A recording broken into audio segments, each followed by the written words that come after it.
What's good, family? Today I want to talk to you about distractions, detractors, interruptions, and rejection, how to deal with all that stuff. When I first recorded this video, I spoke a lot more about basically how you're probably going to see things one way because you're your biggest enemy and you're your greatest. That's really what I believe in, that's really what I focus on, and that's really what's gotten me through this far. But after this past weekend, we had an amazing time at Maplewood Funk Fest. Big shout outs to Lexi Hillerman and her crew. It was really great being at the unofficial high school reunion, seeing a lot of kids that I grew up with, kids that I've really legit spent my entire life with until I went over to Ohio and started becoming the man I am today. So it was cool, but this point became I had to re-record this and try it again because that day just kind of exposed to me the reality of the situation for real.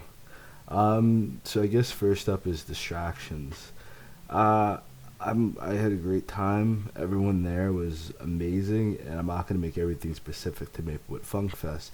But right now, I'm recording this video, and I had to contemplate a bit because I'm a stay-at-home dad. And when I record, you may or may not see it in my other videos. I may edit it out, but my son can be all over me. I love my son, he loves me, and it's great that we have an amazing relationship. But I'll be recording a video, and that's when he wants my attention. Before I record the video, he's off to himself playing, doing his own thing. When I want to record the video, now it's time to sit in dad's lap. Now you need a snack. Now you need a hug. Now you need to see what I'm doing and be open the camera. So he's upstairs right now chilling. He sat down, gave him some pudding. He's watching Sesame Street, having a great time. And again, it is relational to myself because the internal is that I have to accept that it's distracting for me. And then once I can accept that, I can do what I need to do to take care of the situation without offending him or making him feel like a burden. Because that's the other thing. I'm using my son because my son is 2. He's very sensitive. Kids are very sensitive. So adults are sensitive too. But adults get a little bit more hardened than kids have any ability to be. So I didn't tell him that he was a distraction. I didn't tell him this is what daddy feels about you, so get the fuck out of my face. I didn't even let him know I was recording a video. I sat him down, I let him ease down for a bit, I handled a few things around the house to see how he was going to act, and then I just slowly made my way downstairs to take care of business. I used to have friends that I really wanted to hang out with and I really wanted to spend time with because I really wanted to drink with, to smoke with, or just be around them and just have fun with them because I love them. But it's very early on in my career is what I'm talking about, and this is 2013, maybe 2014 when I really, really first get started. I was able to turn my greatest distraction into my greatest source of support because once I was a little bit more honest with my friends about what I wanted to do and where I really saw myself going, they created a space for me inside their own apartment, inside his own bedroom. Be like, okay, we're out here drinking, we're having a great time. You go back there and write, and when you're ready, or you go back there and just sit in your quiet space in the dark, listen to music, whatever. There wasn't, because I was able to be honest about it, and they were able to be honest about it as well with themselves, that we were able to create a space for me to write and to get work done. And only one person out of that group has honestly read my work. Other guys are a little too busy. The other ones I kind of lost contact with. But they still all know that part of the process. We still have kept in touch to that extent for them to know how grateful I was for that process. So that's part 2 is show gratitude when your friends do make way for you to spend time with your family, or your friends do make sacrifices for you to have your mental health issues, whatever the hell that is that's going on, when they want to spend time with someone that they love and someone that they care about. And you're either too busy with work or too busy hating yourself to come out there and do some shit with them. Your detractors. What is detraction? I had a great event, you know. Afterwards, I got to, oh, well, how much did you pay for the venue? It's like, it's none of your fucking business. Like, why? Oh, how much money did you make? Why? And it's like, I could tell you. You'd probably be impressed. But it's also just like, why do you want to know and why can't you look it up yourself? The way that I dealt with it today when the first person was like, kind of like, oh, how much did the video? I just asked them why. You know? Sometimes you can, like, really just, I tell this to my girl all the time, but you could really, like, see through someone's intentions by simply asking them questions and actually genuinely listening to their response when you ask them a question. And you can cut through a lot of bullshit. You can cut through a lot of what's going on and a lot of their psychological manipulation trying to dominate you or some shit like that, because you just ask them why. Like, why the fuck do you want to know? And he told me why he wanted to do his own event. He's been out of it for a while, and he wants to get back to marketing himself and marketing his books, and that's a beautiful thing that I can get behind. So I kind of just gave him the info that he needed. I told him that it varies event to event, and I started getting ready months in advance. But because, like, I was a little PO'd, but I still wanted to help, I gave him somebody else's time that he could waste. You know, I do that with him too. Like, when someone asks me something about film or asks me something about making movies, I push them over to him. So I just did the same thing today to him back, that I'm good at connecting people to the resources that they need as well. So I saw that he needed a resource. There was it's a mutual friend that we have that does way more book events than I do, had been doing book events forever, and he's the one that gave me the perspective and gave me the idea of doing what I'm doing now and selling my books and the approach I take now. So instead of listening to an initiate like me, I say listen to the Grand Master. You know, I'm gonna send you straight to the source, and if he knew how to deal with me and I'm difficult to deal with, he can definitely deal with you and not have any problem with it and have an entirely different perspective. It's like sometimes when people don't believe in you, they honestly don't believe in what you're doing. It's like, sometimes it is personal, because again, that's the first video. I wanted to talk about how you have to fix yourself and work on it. But some people are honestly working on themselves. They're honestly doing what it takes to see through all the bullshit, and people will still attack them because of that. And they will attack them because they are improving and because they're getting better and because they're pursuing their dreams and pursuing a new career, pursuing more money. They still get hated on, and they still have detraction. You see this with celebrities all the time. The most famous people in the world, the richest people in the world, people that you feel like should know something, even if it isn't everything to be a celebrity, it's not everything to be famous. If you're walking down that pathway, I definitely want to talk to Matthew McConaughey before I talk to the previously mentioned guy about how to make movies and how to advance in film, because I'm pretty sure that a man like Matthew McConaughey, who's already found amazing success, a guy like Denzel Washington, I just wanted to put a black name in since the first guy that came to mind was white. I genuinely do like Matt. I would genuinely want to sit down with Matthew McConaughey, have a beer, and talk about making movies and shit like that. I can make a movie for you, bro. I could definitely figure something out for Matthew fucking McConaughey. Or Denzel Washington, either or. I put Denzel Washington and Matthew McConaughey in the same fucking movie. I should really start writing that. That's fucking. If you see Denzel Washington and Matthew McConaughey in a movie, you know why that shit happened. I'm just telling you know why that shit happened now. I really got it. And then, okay, that's a great idea. So that's a fantasy. It really is a fantasy. And I'll be like, 1,000% out. Yeah, I literally just thought of that shit. But it's like, when you're at that kind of phase and you're very new in your career and very new in the process, for instance, like with my dad, the day of the event from Maplewood Funk Fest, he's telling me all these things that I should have done, all these things that I should have spent money on, everything like shoulda, coulda, woulda, but like I didn't have time for it, I didn't have the budget for it. This is my first event. I don't really. So what I responded to him, and that he really liked my answer, was that I'm just taking notes. It's my first time, so right now I'm just taking notes. So I'm listening. Don't feel like I feel disrespected, because I don't. I'm taking everything that you say. I'm taking notes of what you say, so I can apply it for next time. So whatever I don't do now, whatever I see today, then I saw a lot of things that I could work on and that I could have changed, that I really want to change and really want to work on. And when you two can come together on that, is that sometimes your biggest detractors are honestly your biggest supporters.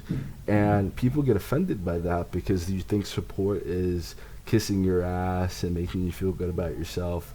But something is useless to me if I walk away feeling better, but nothing has improved and nothing has changed. Like, I feel good for a little while, but ultimately nothing has gotten better and the same situation is still there.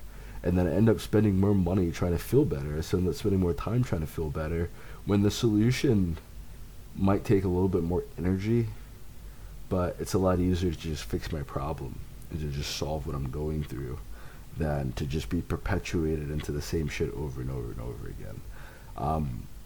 Honestly, especially in writing, if you're a new author, it's easy to get caught up in bad reviews.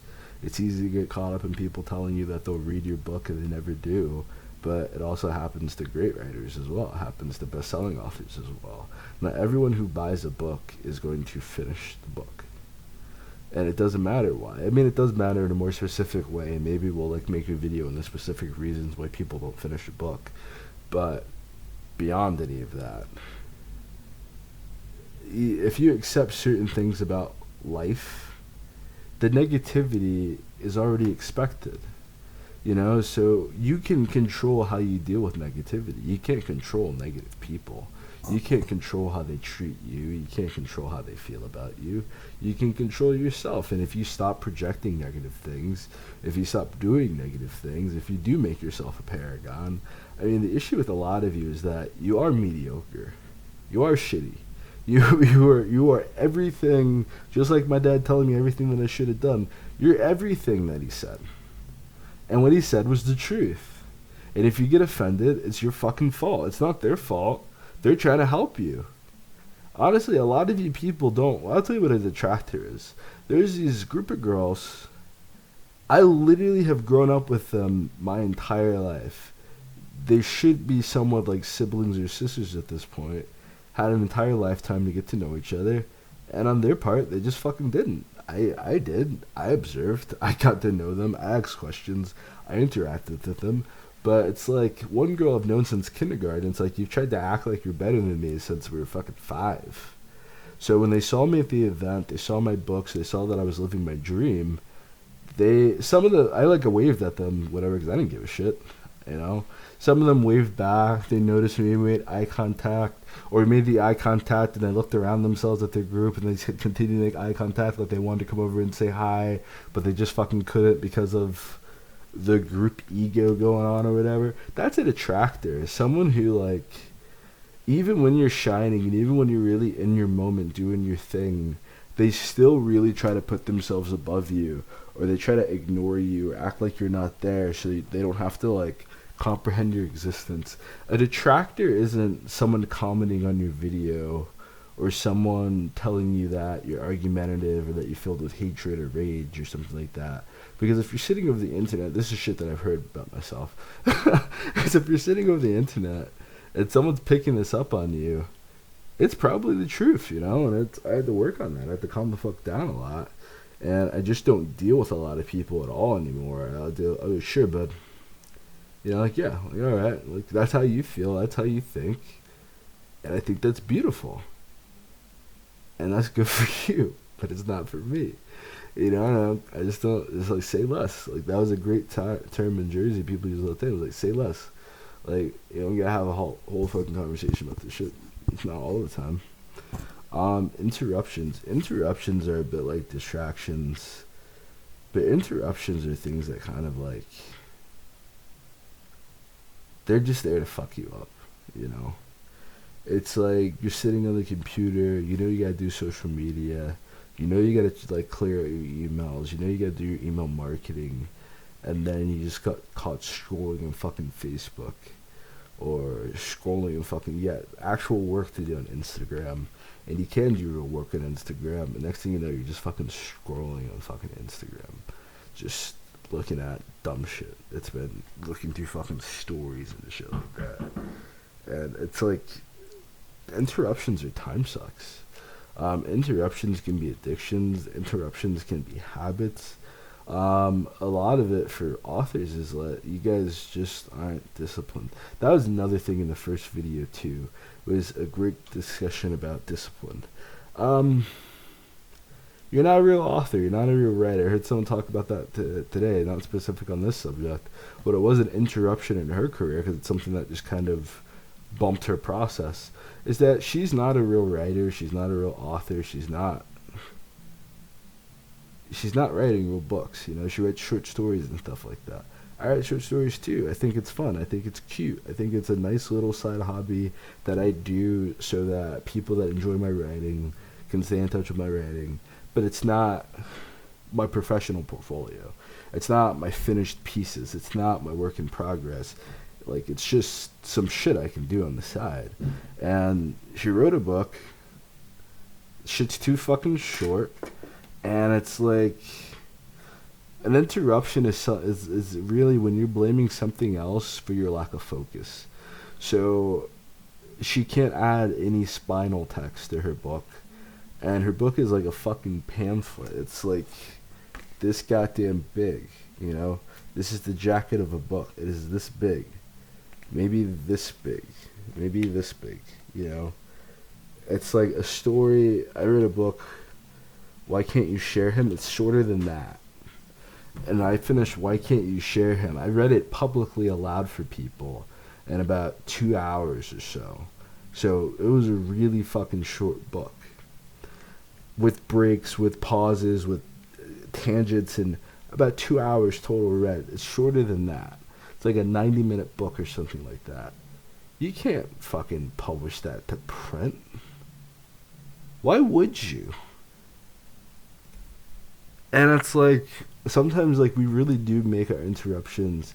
It's like my girl does this. It's like she'll start one thing and then she'll start doing another thing and start doing another thing and start doing another thing. And then I walk in the room and I'm looking at her like fucking cleaning the bathroom. But there's dishwater in the sink and the laundry's going. And she feels like fucking Superwoman. You know, she's like, I'm getting so much work done right now. Like, there's so many things in progress right now, juggling in the air that I can't possibly juggle at the same time. Because me and her have never had this well, we've had the conversation, but we've never had this specific conversation that I'm saying right now. And this is something that I've like used to say way back in the fucking day. There's no such thing as multitasking. And that is really what interruptions are. Interruptions is multitasking. You're trying to be a human at the same time you're trying to be an author. You shouldn't do that. Authors are above humanity. Everybody knows that. The name is literally authority. So you're not like everybody else. You know, you're a completely different fucking breed of human. Your chores are more important than your writing. What the fuck other people want from you during your writing time isn't more important. And just quite frankly, like having dealt with a lot of authors, a lot of you don't even have writing time. A lot of you don't even, you're not real authors. You're not a real fucking writer. The fucking basketball player is practicing every fucking day. You might take 1 or 2 days off, but fucking 5 days on, he's fucking working on fucking basketball for at least an hour. Even if he has to do recovery, he has to do rest, or he has to do like his stretching or whatever to like loosen up, that's still a focused activity that's done to improve his overall basketball career. Same with any athlete. You guys weren't athletes more than likely. You probably never played an organized sport. You probably never done anything really professional. And you thought this was going to be a nice hobby. You thought this was going to be something fucking fun that you could do that's going to make you rich and rich and rich. And it's hard fucking work. It's a lot of goddamn work. It's a lot of focus. It's a lot of attention. It's a lot of discipline. It is a lot of moving pieces all at once, but you have to move the piece and let it go. You can't have your hand on one piece. You got a chessboard right here, and that's like your writing. That's other authors on the table, and that's you getting to where you want to be in a bestsellers list. And then you have a checkers board over here, which is your marketing. And you can't be sitting over here with your hand on a pawn and your hand on a checker trying to do both things at once. Do you ever see Magnus Carlsen play multiple people? Magnus Carlsen sits down at the table. He moves one piece. He moves to the next table. He moves one piece. He moves to the next table. He isn't sitting down at one table going, hold on a second, moving this piece. Hold on. I just got to figure out what I want. No. He sits down. He makes the decision. He goes on. He sits down. He may not even sit down. He'll just stand over and kneel, look at the board.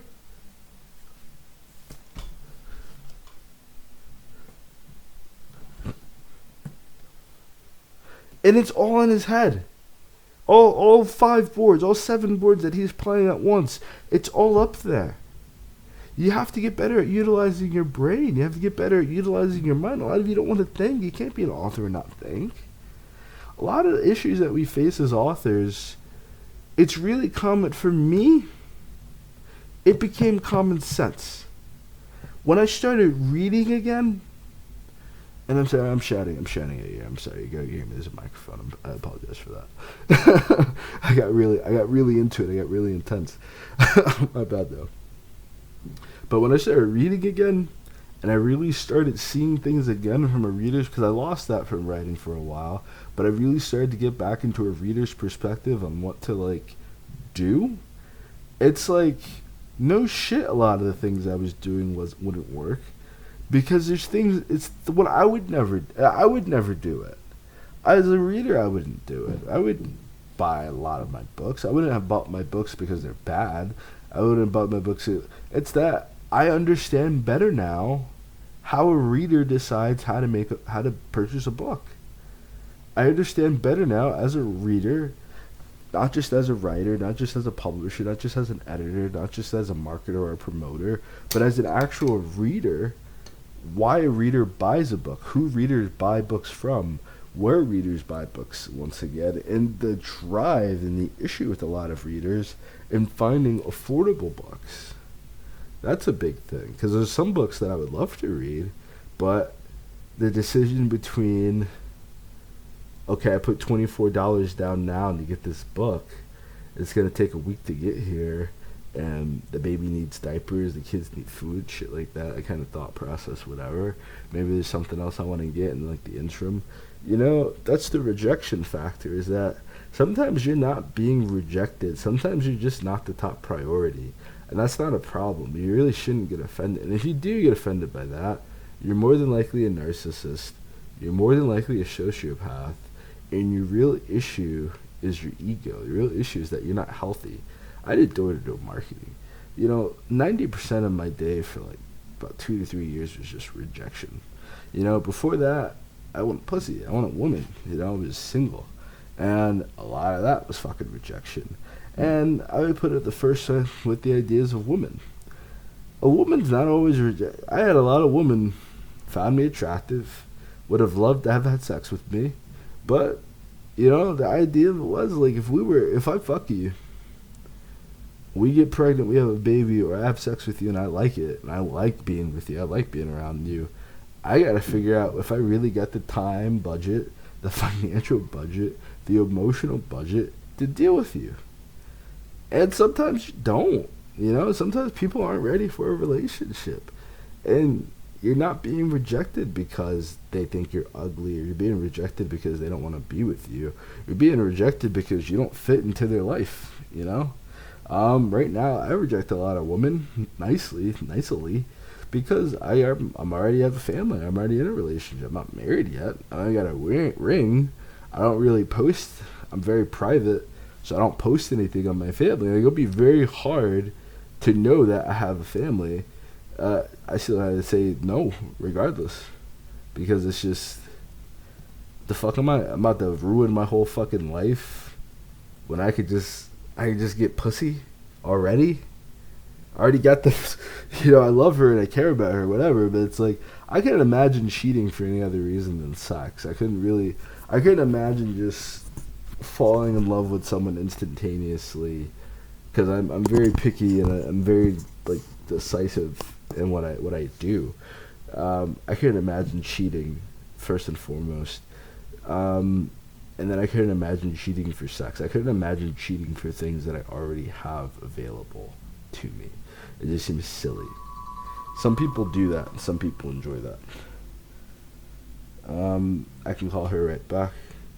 I'm just gonna stop the video. I'll talk to y'all later. I gotta give my Wendy's order, but I love y'all. That's it. That's all. I'll talk to you later.